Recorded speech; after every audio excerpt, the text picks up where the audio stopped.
Tim, have you guys settled on a team or a squad for the fifth test? Yeah, we've settled on a 12 at this stage. I think the only change is that Mitchell Marsh has come in for Travis Head. Okay, thank you. And I'm sorry, can you explain that for us?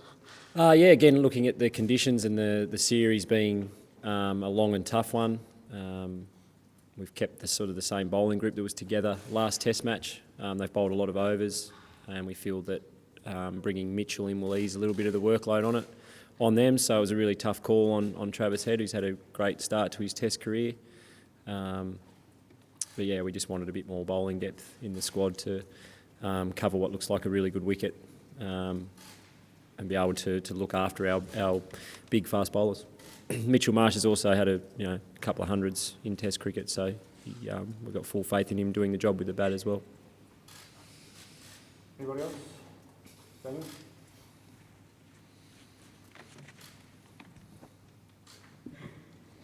Tim, just following on with that with the bowling group, so James Pattinson not in the 12, and so then it comes down to what Pete and how you feel the other guys are going physically.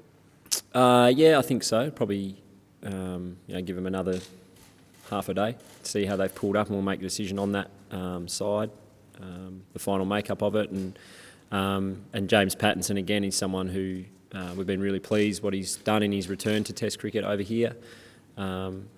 He's bowling very, very well. He's going to be a huge asset for us going forward, and we've said from the start we want to make sure we look after him, so he's got a lot more years in him of Test cricket, and we can't wait to get him back to Australia and unleash him during the summer.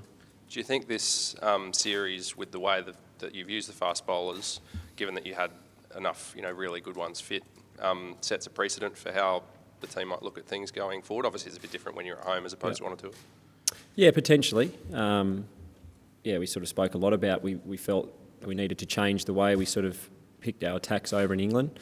I think over the years we've had a pretty good formula in Australia, and clearly our bigger, taller, faster bowlers work really well in Australia. So again, that's where we see a really exciting sort of 6 months for James Pattinson coming up, and Mitchell Starc, those guys who haven't played as much during this series. But we think our home conditions suit those two really well. So we're excited. We are excited. We're going to have them fresh and ready to go for the home summer, which is great. But yeah, we've certainly taken a slightly different approach to things over here this time.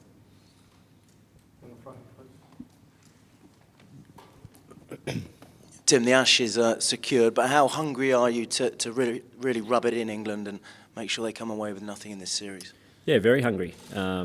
We've already spoken a lot about it. We came here to win the Ashes, not just to retain them. So we've spoken about it a lot as a group, that last week's result was brilliant and we played very well, but all the guys are fully aware that that this test match is bigger than that one. This is our grand final. We want this test just as much as any other test that we've played in this series. We just got to keep sticking to what we're doing, and if we do that again, I think we'll be right in the mix.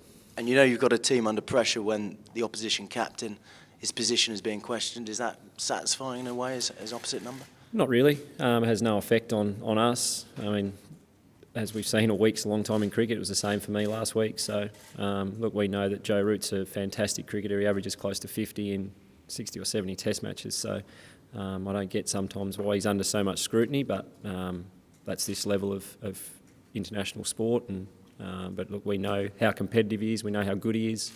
We know he'll be coming hard and looking to bounce back this week. So he's a huge wicket for us, as he always is. All right.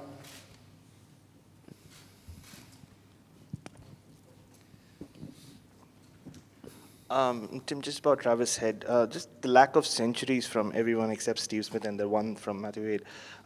Is that kind of played a role in his being left out? No, not at all. As I said, the reason Travis isn't playing is because we felt like we needed a little bit of extra bowling at the end of a long series. Mitch Marsh is our all-rounder. And like we have with our bowlers, it's not necessarily Travis being dropped. We've been really clear with Travis on why he's not playing this game. We think, as I said, he's had a fantastic start. He's played, I think, 9 or 10 tests and it's got a very healthy average. But, we want to get the makeup right to win this test match. And unfortunately, we had to make a really tough call on someone. And and it happened to be Travis. But he's a huge part of Australian cricket future. He's a gun young player, and he's getting better all the time. So, yeah, it's disappointing for him that he's not playing in this Test match. He'd dearly love to, obviously, but again, we'll go back to Australia. Conditions will be different. There's no doubt he's in the top 6 or 7 batsmen in our country. And just sorry, you'd spoken about how you'd been thinking about the Ashes for nearly 12, 15 months now.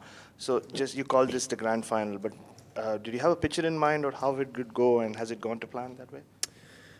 Yeah, all bar probably an hour in Headingley. It's gone as we would have liked. Yeah, I've said all along, I thought we've played some very good cricket from the get-go. It was always going to be a tough series with lots of ebbs and flows, but on the whole, yeah, we've been really pleased with the way we've played our cricket.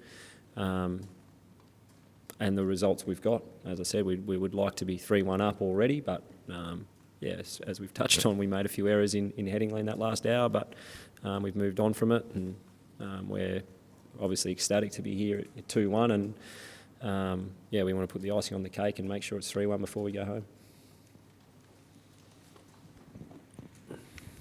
Tim, we're in an era now of so many different formats of cricket and international cricket. And of course, this has been a unique summer with the World Cup as well. But from your perspective, does winning the Ashes still have the biggest impact on Australia or maybe the world?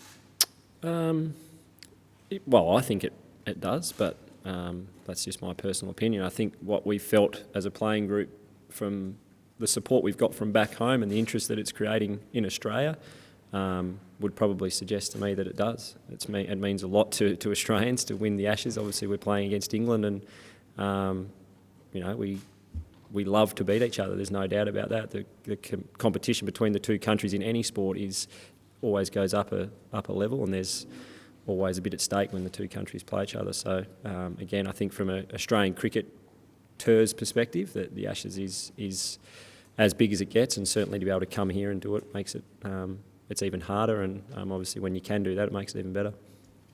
Hugh, Nick, last two, Rob. Tim, just on Travis being missing out on this test, does that mean anything for the co-vice captaincy roles there? No.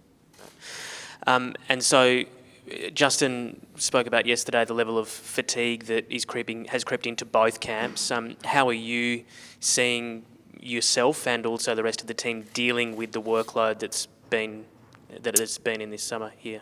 Yeah, I'm fine. I think it's challenging for some of the guys who have been at the World Cup and been on the road for a long time, and the English guys are no different. But yeah, we've spoken about how we deal with that and how we help each other through it. If you see your mate looking a bit tired, it's about going over and helping him out and picking him up. And we've had that sort of squad mentality the whole way through it. We knew guys were going to tire. But at the same time, we've had the mentality that we're just going to push through it, help each other out, and guys are managed really well these days, so it shouldn't be too much of an issue. Our quicks have bowled a lot of overs, and what they do is hard work. So you've probably seen as the series gone on, they haven't trained anywhere near as much as they were at the start, and yeah, they've looked after themselves. But we've got lots of resources. Guys are really well prepared, and everyone who takes the field tomorrow will be 100% ready to go. Tim, selection aside, 2001 was a famous win for Australia here. You're only about 12 or 13.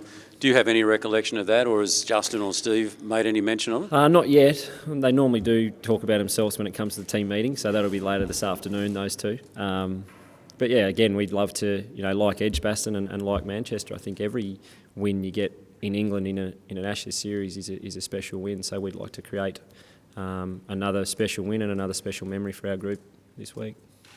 Rob, and then last one, Nick.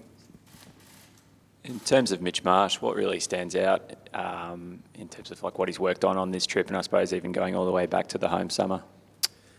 Yeah, I think Mitch has worked his backside off actually for the last sort of 6 or 7 months. He got some pretty honest feedback when he was dropped during the Indian series about where he was at, both physically and with his cricket, and he had a choice to make, either to sulk about it or to do something about it. And Mitch at the moment is as fit as we've seen him. And during this Ashes, even watching Ben Stokes go about it, we've constantly spoken to him about it. Him being at that sort of level of fitness where you can bowl 25, 30 overs and then come out and score 100, and that's something that Mitch has watched up close and something that he's aspiring to. So certainly when he's fitter, his bowling it goes to another level. Obviously, if you're a boy the size he is, it's hard to run in all day when you're carrying a few extra kilos. So he's worked really hard to work them off, and he's always worked very hard on his cricket, and we know the talent that he's got. So we're looking forward to seeing him put all his hard work into action this week. You've had Steve Waugh here for the tour, or bits of the tour, and I think before the last test you were chatting to Ian Healy. What do those guys bring, and what sort of benefit do you have having them around the squad? Lots of wisdom, there's no doubt about that. I think guys that have been through what we're going through at the moment can give you some tips and ideas on how to handle Ashes series or big moments in big games. And the pressure and the scrutiny and the intensity of an Ashes series is new to everyone who hasn't experienced it before. So to have guys that have been through 4 or 5 of them has been great to sort of keep a bit of perspective around our group and keep them focused on what we need them focused on, rather than worrying about the external things that have been happening or going on. So just to have them around for that, and Ricky and Steve and Justin, they're just those types of characters who, when they're around you, they make guys feel good about themselves and feel invincible. So they've been extremely valuable for me as a captain and for the rest of our group as well.